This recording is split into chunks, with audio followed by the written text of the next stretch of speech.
Hello, welcome to today's video diary for finding my way with Pi, purpose, intention, and emotion. I am Pi. And I just want to follow up on the video diary number 134 called The Heart Whispers. There's one very important distinction or clarification that I feel I need to make. And I would like to thank my mom and her friend who I had an amazing conversation with today. I would like to thank them for reminding me of this aspect of it. So in video diary 134, The Heart Whispers, I talked through the process of rewriting that old belief that I had in my life that embedded in my body when I was 15 years old. I won't rehash all of it right now, but certainly it's there for you if you're interested in video number 134, and I highly recommend that you take a look at it. So basically, we all have hurts in our lives or limiting thoughts or beliefs about ourselves. And they're difficult to identify sometimes, not always, but often they kind of bubble underneath the surface until you can get quiet enough to hear them, to unearth them, because they're deep in your heart often, and the heart whispers. It speaks quietly, so we must be able to listen. Also, the heart speaks in feeling, which is emotions. So we need to take the cue from our emotions that it's time to listen. I did that. I identified a belief in my life that I kind of embodied when I was 15 years old. It has been underlying many of the decisions in my life and a lot of the emotions I've had in my life. And then I went through the delightful exercise, actually, and I say delightful and liberating, let's call it liberating, exercise of rewriting that belief into something that is healthy.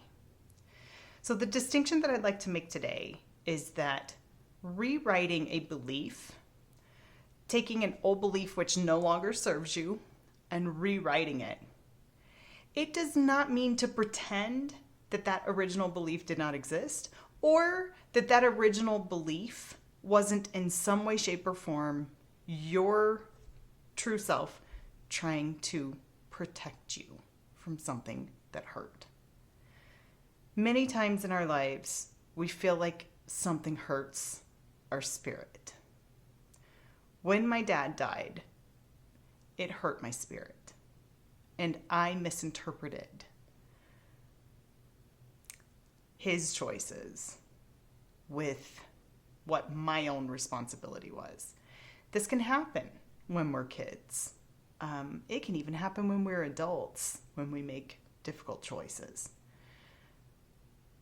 It's okay that I had that belief. It is okay that there were hard things and that I have difficult emotions about all of it. The rewriting of the belief, don't think of it like erasing the old one. Think of it like mending it. Think of it like the old one broke because that old belief no longer served me. So I mended it. I took the broken pieces and I mended it into something stronger and healthier and definitely more applicable for who I want to be in my life and how I want to live in the life that I want. So I think that distinction is important because oftentimes the pattern of how terribly we treat ourselves or the emotions that we latch onto, like guilt or shame, or I don't even know. Guilt and shame are the two that are coming to mind right now. Those emotions, they become a habit of sorts. and they're well grooved in our brains. And it's easy to fall back into that. And I don't want the rewriting of a belief to be something that is used to chastise yourself if you fall back into an old pattern. You're human. I'm human. I may dance with self-worth again because that was a deeply set belief that's been there for 30 years. And when that happens, I'm going to exercise some self-compassion again. I've walked through how to do that in some of the video diaries, and I will remind myself of this new belief, the one that I mended from the broken old belief. I will leave you with this. The concept of mending. I am pulling from the Japanese art form of kintsugi. It's spelled Kintsugi. I'm going to read to you just a little bit about what kintsugi is. Essentially, it's the practice, it's an art form which means joining with gold. And essentially, it's how to repair broken pottery. So when the bowl is broken, rather than discarding the pieces, put the fragments back together with gold. Don't attempt to hide the damage. Instead, highlight it.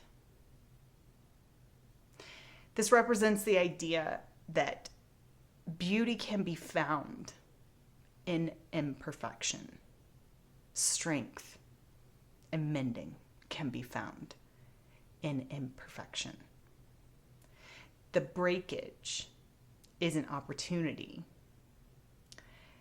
And if you apply that kind of thinking to instances of failure or hurt in your lives, in our lives, it can help us accept our whole self.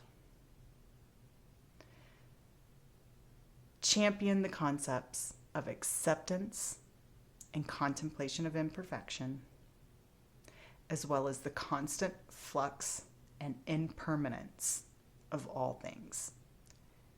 Things break down. We mend them. This is a cycle of life.